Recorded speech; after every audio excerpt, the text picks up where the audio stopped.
ये उन 100 कुओं में से पहला कुआं है जिन्हें हम इस वीडियो में बनाने वाले हैं। ओह, पानी पानी पानी पानी।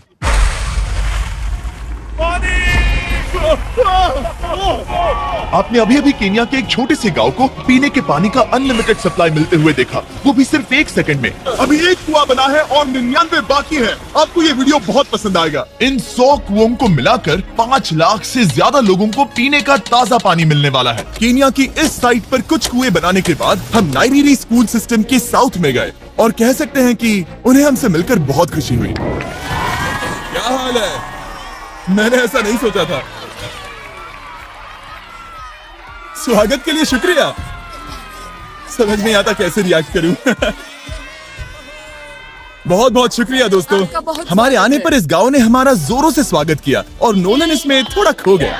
नोलन जैसा अजीब इंसान मैंने कभी नहीं देखा और ये मेरी गलती नहीं है। और फिर वहाँ का स्कूल देखने के बाद ये रहे हमारे मेहमान। क्या हाल है? दिन अच्छा बीत रहा है ना? सबसे मिलकर अच्छा लगा। एक टीचर ने मुझे दिखाया कि स्टूडेंट्स कहाँ से पानी पीते हैं, जो कि एक बहुत ही अनसेफ नदी से आ रहा था। तो आपके स्टूडेंट्स यहीं से पानी पीते हैं? हाँ ये बुरी बात है। हाँ, स्टूडेंट्स हमेशा डायरिया जैसी बीमारी, टाइफाइड जैसी बीमारी की कंप्लेंट्स करते हैं क्योंकि वो ऐसा पानी पीते हैं। तो हाँ। हम कोशिश करते हैं, पर देख रहे हो ना, अब क्या कहा जाए। पर क्या करे, जिंदगी तो जीनी ही है और पानी तो सबको चाहिए होता है। जाहिर है कि इनकी हालत सच में बहुत खराब है। असुरक्षित पानी पीने से इन बच्चों की जिंदगी बहुत कम होती जा रही है, पर कम से कम इस गांव की मदद करने की हम पूरी कोशिश करने वाले हैं। क्या पता ये मुझे फिट आएगा या नहीं। मेरा सिर बड़ा है। देखते हैं पानी मिलता है या नहीं। ओह ओह, बारिश हो रही है, क्या नजारा है। पानी जमीन से बाहर आने के बाद उसे ऐसे बैरल्स में इकट्ठा किया गया और बैरल्स को वाटर टावर्स पर लगाने के बाद आसपास के गांव के लोगों के पास सिर्फ पीने के लिए साफ पानी ही नहीं था, पर एक प्रेशराइज्ड वाटर सोर्स भी था, जिसका मतलब है कि लॉन्ड्री के लिए सुरक्षित पानी भी मिलेगा। और खींचो। मुझे बताओ ये नोलन की मॉम से कितना हैवी है? नोलन की मॉम से दुगना। Oh God! मैं तुम्हें यहाँ से धकेल दूंगा। ठीक है, इसे अब यहाँ रख दो। हमने केनिया में और 20 कुएं बनाए और उसके बाद इसके जूते में भी कुआं डोंट है। वरी, मेरे दूसरे जूते में भी पानी है। मैं बताता हूँ कि हमने ये 29 कुएं कैसे बनाए। इस विशाल सी ड्रिल से जमीन में सैकड़ों फीट गहरा गड्ढा किया, वो भी पॉल्यूटेड सोर्सेस से होकर सीधे विशाल से पीने लायक पानी तक। उसके बाद हमने पाइप्स इंस्टॉल किए ताकि लोग पूरे अफ्रीका में इन हैंड पंप से पानी ले सके और नाइरीरी में भी। इसे टेस्ट करके देखते हैं। पानी जैसा है। मुझे इस 5 गैलन ड्रम को भरने के लिए 5 मिनट लगे। इससे एक दिन में कितना पानी मिल सकता है? 3600 गैलन्स एक दिन में। ये ना केवल इस स्कूल के 400 बच्चों को कवर करेगा, बल्कि स्कूल के आसपास के गांव वाले भी इसका अच्छे से इस्तेमाल कर सकते हैं। पानी के लिए शुक्रिया आपका। कोई बात नहीं।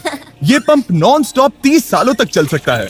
आपको लग रहा होगा कि इस तरह का बड़ा काम करने के लिए एक बड़े गवर्नमेंट की जरूरत पड़ेगी, पर ये सच नहीं है। ये प्रॉब्लम सुलझाना बिल्कुल मुमकिन है और ऐसी चीजें करने के लिए इंसानियत को आगे आना ही चाहिए। आपके कामयाबी का राज क्या है?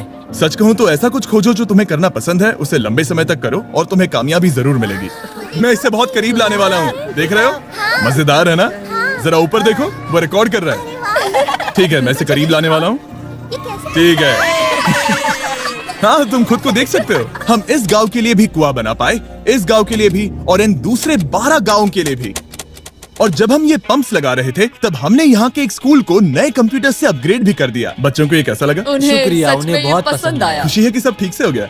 हमने क्लासरूम्स में नया फर्नीचर भी लगाया, उसके साथ कुछ शेल्व्स नई बुक्स के साथ, और सभी स्टूडेंट्स को एक फुटबॉल भी दिया। Thank you mister beast, thank you. यहाँ तक कि सभी क्लासरूम्स में नए व्हाइट बोर्ड्स और प्रोजेक्टर्स भी लगाए। आप सबको ये प्रोजेक्टर पसंद आया? हम चौक का इस्तेमाल कर रहे थे जिससे बहुत डस्ट होता था, लेकिन आज सब कुछ साफ है। हमें इस बात की खुशी है। कोई बात नहीं, इतना तो कर ही सकते हैं। पर जब हम 45वें कुएं की साइट पर गए, तब एहसास हुआ कि वहाँ का हाल और भी बुरा है। जब भी उन्हें पानी की जरूरत पड़ती थी, तब उन्हें जंगल से 1 मील खतरनाक रास्ता तय करके जाना पड़ता था, जो एक विशाल सी पहाड़ी से जाता है। मैं जल्दी उठता हूँ, लगभग सुबह 4 बजे, ताकि मैं स्कूल के लिए पानी ला सकूँ। यहाँ से पानी निकालना सेफ नहीं है। ये जगह बहुत स्लिपरी है, जिससे किसी को चोट लग सकती है। हमने उनके कुएं पर काम करना शुरू किया, तब उन्होंने मुझे दिखाया कि वो पानी कहाँ से निकालते थे। आपको दिन में ऐसे कितने चक्कर लगाने पड़ते हैं? 2 बार। दिन में 2 बार? ओह वाह, तो एक आम स्टूडेंट ऐसा ही कुछ ले जाता है? ओह गॉड, अगर 200 स्टूडेंट्स ऐसा रोज करते हैं तो ये कितना मुश्किल होगा? बहुत मुश्किल हो सकता है। ओह गॉड, ये ढलान तो बहुत बड़ी है। अरे यार, ये ढलान तो रुकने का नाम ही नहीं ले रही। हर रोज मैं सच में दंग रह गया कि ये चढ़ाई कितनी मुश्किल थी। ये सब इतना कुछ करते हैं ताकि वो यहाँ तक पहुँच सके, जहाँ इन्हें साफ पीने का पानी मिल सके। आमतौर पर आप पानी यहीं से लेते हो? हाँ। और पानी भरने के बाद ये जग्स लगभग 18 किलो तक हो जाते हैं, जो इन बच्चों के लिए पहाड़ियों से ले जाने के लिए बहुत मुश्किल है। लेडीज आराम से ये 2 उठा सकती ओह, हैं। तो मैं अभी जरूर ले जा पाऊंगा। और एक बार हमने जग्स भर लिए, उसके बाद वक्त था वापस ऊपर जाने का। जल्दी करो, चलते हैं। इससे तो पसीना भी नहीं आ रहा है। मैं ले लूंगा। और अब घंटों तक असुरक्षित पानी को इकट्ठा करने के बजाय उनका नया पंप स्कूल के बस 10 फीट दूर था, तो अब ये यहाँ से पानी ले सकते हैं। बहुत थक गया।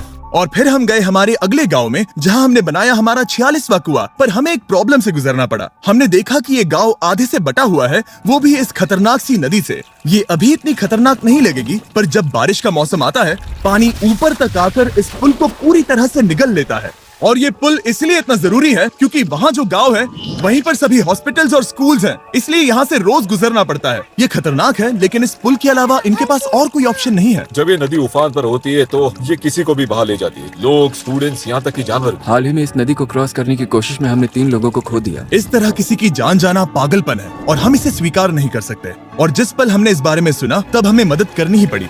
तो पंप तक जाने वाले पुल को जब हमने ठीक करना शुरू किया, तब हमने केनिया से 2000 मील दूर जिम्बाब्वे देश का भी सफर तय किया। अफ्रीका में आए 1 हफ्ते से ज्यादा हो गया है और अब भी कई पंप्स लगाने बाकी है। तुम में से बदबू आ रही पर है। मैंने सुबह ही शावर लिया था। बात होते ही मैं हाथ नीचे ले लूंगा। इस काम के लिए मैं तुम दोनों पर भरोसा कर सकता हूँ? हाँ। हमें सबसे पहले एक लोकल हॉस्पिटल की जांच करनी थी, जहाँ साफ पानी की सख्त जरूरत थी। अंदर जाने पर हमें पता चला कि इस क्लिनिक की इस गांव को कितनी जरूरत थी।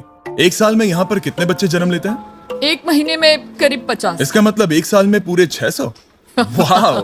पर दुख की बात यह है कि इन प्रेग्नेंट महिलाओं को सिर्फ पानी लाने के लिए 1 मील तक जाना पड़ता है और इन भारी बकेट्स को लेकर वापस आना पड़ता है। पर अच्छी खबर यह है कि हमने इनकी पैसों से मदद की यहाँ पर एक मॉडर्न पंप लगाने के लिए। संभाल के, ठीक से पकड़ो। और अब बस देरी थी इसे शुरू करने की। ठीक है नोलन, क्या तुम तैयार हो? मैं तैयार हूँ। ओवर। मुझे एक ड्रामेटिक जूम इन दो।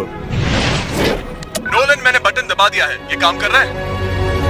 पानी आ रहा है। आप जाकर चेक करना चाहेंगे? हाँ। वहाँ पर? हाँ, चलो चलिए, चलते हैं। लोगों को पानी मिलता देख मुझे आखिर बहुत अच्छा खुशी हो पानी रही मिल ही है। गया। ये सच में कमाल की बात है। हमारा नोलन एक प्रोफेशनल डांसर है। यकीन नहीं हो रहा, मैं डांस कर रहा हूँ। वो कर क्या रहा है? ओह गॉड, सॉरी, मैं नहीं चाहता कि आप इसे और देखें। साफ पानी मिले ये पक्का करने के अलावा इस गांव में बहुत से स्टूडेंट्स को ट्रांसपोर्टेशन की भी दिक्कत थी, तो हमने इन सबको नई साइकिल्स देने का फैसला किया। बच्चे बहुत ज्यादा हैं, पर हमने साइकिल्स भी इतनी खरीदी हैं। सच बताऊं तो मुझे साइकिल चलाना नहीं आता। जिमी को सिर्फ साइकिल देना आता है। कभी इसे चलाना नहीं सीखा। तो चलो हम एक रेस लगाते हैं। 3, 2, 1, गो! ओह माय गॉड, सभी मुझसे आगे जा रहे हैं। संभल के, मुझे चलाना नहीं आता, किसी को उड़ाना नहीं चाहता। तुम इसे चलाओगे? ठीक है, जाओ चलाओ। ओके।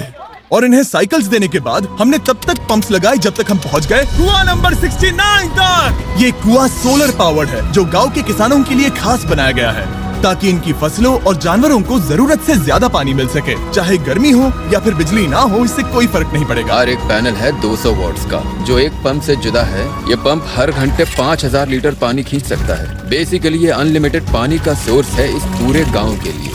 ये बहुत बढ़िया है। और जिम्बाब्वे छोड़ने के बाद हम चाहते थे कि अफ्रीका की सभी कम्युनिटीज को पानी मिलता रहे, इसलिए हमने और कुछ पंप्स बनाए युगांडा में, सोमालिया में और कैमरून में। कैमरून में हमने क्या क्या किया ये देखने के लिए फिलैंथ्रोपी चैनल पर हम जल्द ही एक वीडियो अपलोड करने वाले हैं। इन गाँव में वक्त बिताने पर मुझे एहसास हुआ कि पंप्स लगाना कितना जरूरी होता है, कैसे ये खेती को पानी देते हैं, भूखे का पेट भरते हैं, कैसे ये हॉस्पिटल्स को साफ सुथरा रखते हैं और सबसे जरूरी कैसे ये आने वाले पीढ़ी के बच्चों के लिए लंबी और हेल्दी जिंदगी जीने में मदद करते हैं और इससे कम्युनिटीज का भविष्य भी सेफ हम होता है। बहुत समय से इंतजार कर रहे हैं साफ पानी के लिए। Water is life. और कुछ लोकल लोगों की मदद से हमने आखिरकार ये पुल पूरा कर ही लिया, जिसे ये कम्युनिटी अगले 100 सालों तक इस्तेमाल कर सकती है। कई जिंदगियां बचेगी, परिवार एक साथ आएंगे, परेशानियां चली जाएंगी। इस वीडियो में हमने जो 100 पंप्स लगाए हैं वो कई जिंदगियां बदल देंगी, पर ये काफी नहीं है। इसीलिए मैं चाहता हूं कि आप जाने से पहले beachphilanthropy.org/wells पर जाएं और मुमकिन हो तो पैसे डोनेट करें। मैं सच कह रहा हूं, हमें इस वीडियो से एक पैसे का भी फायदा नहीं हो रहा है। इस वीडियो से जितने भी पैसे आएंगे वो 100% इन पंप्स को बनाने में खर्च होंगे, वो भी पूरी दुनिया में। पता है ये अजीब है कि एक यूट्यूबर को ये सब करना पड़ रहा है, पर किसी को तो करना ही होगा। अगर कोई नहीं करेगा तो हम ये करेंगे ही। आप देख सकते हैं इस काम से कई कम्युनिटीज की जिंदगियां बदल रही हैं।